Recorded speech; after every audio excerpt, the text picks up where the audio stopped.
In the last activity, what I had you do was graph two different periodic trends within the periodic table. We were graphing ionization energy versus atomic number, as well as atomic size versus atomic number. Let's try and explain some of the trends that we observed. So, one of the trends we looked at was atomic size, and specifically, it was atomic radius that we were looking at. Knowing from our math courses, we might understand what radius is. It's half of the diameter. Now, how do we measure a radius when it comes to atoms? What we must do is we must find two parts of the atom that sort of have mass, which would be the nucleus, and we would put two atoms that are the same side by side, and we would measure the distance from one nuclei to the other, and then we would cut that in half. That would give us the radius. So what we're doing is we're looking at the distance from the nucleus to the outermost boundary of any given atom. So here are some examples with the pictures below. Graphically, this is what we would have got, and we would have seen that all of the alkali metals are at the peaks, and in the valleys, we would find that we had our noble gases or our inert gases. If we look closely, we can look at trends within a period, which is a row from left to right, and we can look at trends within any given family or group. So when we look at this in picture format here, we can see that the alkali family, going from lithium to cesium, we notice that the size of the atom gets larger. The same applies for the alkaline earth metals, as well as the halogen family, the noble gas family, and any other group or column, we notice the same sort of trend. Notice that the transition metals have been taken out here, but we notice a similar trend when we are moving down a family or group. We also notice when we go left to right across any given period, okay, so when we go from period 2, from lithium to neon, or from sodium to argon, or potassium to krypton, we notice that the trend is a decreasing trend, meaning that the atoms tend to get smaller as we go left to right. So let's just take a look here with this simulation that I have. And what we'll do is we will take a look at, here's lithium. And if I take a look at the board diagram for lithium, here they've just indicated the atomic number. We know that it has 3 protons, 3 electrons. They've just left out the neutrons for now. And let's compare that to potassium. So we see that potassium has 19 electrons, 19 protons, and we notice that as we keep adding electrons, we must find space for those electrons. So it would only make sense that we have to add energy levels in order to accommodate those electrons. So that's why the atom gets larger as we move down a column or down a family, and we just need to accommodate those electrons, so more energy levels, therefore the atom gets larger. So let's compare lithium to, let's say, neon. You might be asking yourself, well, that's interesting. You're going to notice that they both have the same number of energy levels or shells. Sometimes we call them orbits, okay? So what you're going to notice is if they have the same number of shells, why is it that they aren't the same size? Well, here we've got a couple of different things that are happening. Here we have 3 protons in the nucleus for lithium, and for neon, we have 10 protons. So we have this nuclear charge that is happening. There's a positive attraction for the outermost electrons. Here, when you have 10 protons, they have an increased nuclear attraction, and they have this ability to pull on the negative electrons because opposites attract, and that increase in nuclear attraction pulls the outermost valence shell in.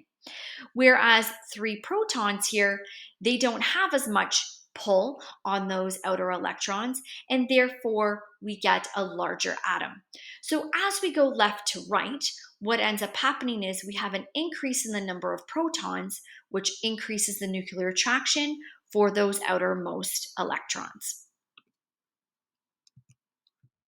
So if we are to write down some of these important trends, which I suggest you do, what you'll want to do is write down what is the atomic trend or radius trend when you move down a family of elements or down a column. The atoms, they increase, and that's due to the fact that you have an increase in number of shells with each successive row. The trend across a period we saw gets smaller as you go left to right, and this is due to the fact that not because you're increasing the number of shells within any given period stays the same, but the nuclear attraction for those valence electrons increases due to the increase in the number of protons. So the valence shell gets pulled in. When we are taking a look at ions, ions means that you have either lost or gained electrons, and so now your atom is no longer neutral. It has either a positive charge or a negative charge. When we are looking at positive ions, we refer to those as cations. So in this particular case, we have a neutral atom of sodium. And sodium, if I was to show this as a Bohr diagram, would have 2 electrons in the first shell, 8 in the second shell, and 1 in the valence shell. So we would have 11 electrons in total, and that means there are 11 protons as well. Now, sodium tends to give up 1 electron to form a cation, a positive ion. When it gives up that 1 electron, the nucleus still has 11 protons, but now it only has 10 electrons. So your number of pluses outnumbers the number of minuses. And you've also lost a shell. So positive ions always tend to shrink in size when compared to their neutral atom counterpart. When we are looking at anions, that means atoms that have gained an electron. Let's take a look at chlorine, for instance. Chlorine, when it's neutral, has 2 electrons in its first shell, 8 in the second shell, and it has 7 valence electrons for a total of 17 electrons. When it's neutral, it has 17 protons as well. So all the pluses equal all of the minuses. Now, chlorine, in order to be stable, tends to gain an electron to become an anion. And when it picks up that electron goes into that valence shell, and it will now have an electron configuration of 2, 8, and 8. So that means it has 18 electrons, but the number of protons still remains as 17. So that means that the interior nuclear attraction now has to work that much harder to try and pull on more electrons. So there are more electrons than there are protons.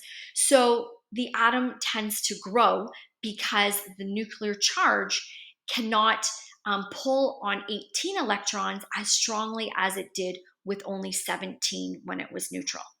Okay? So cations are always smaller than the atoms from which they form, and anions are always larger. Here, we can try a little quick activity here if you have your periodic table out in front of you.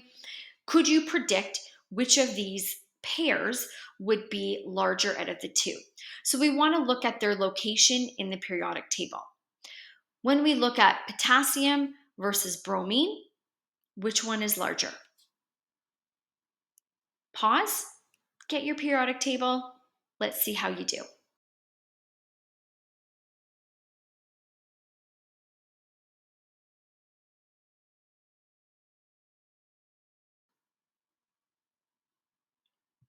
Did you say potassium was larger?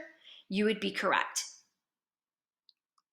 Let's take a look at nitrogen and phosphorus and see where they're located.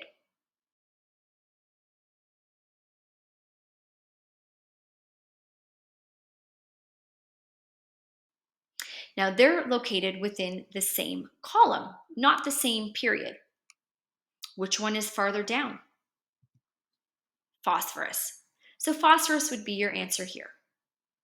When we look at chlorine and argon,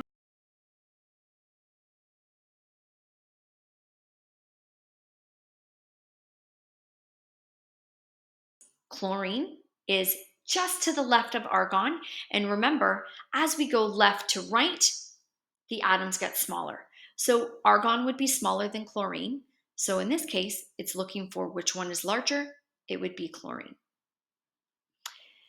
Manganese and fluorine.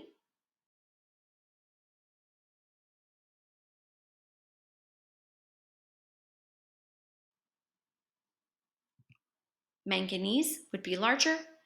And strontium, or the cation of strontium, where it has lost 2 electrons. Remember, when we lose electrons, we become smaller. So in this case, the neutral atom of strontium would be larger.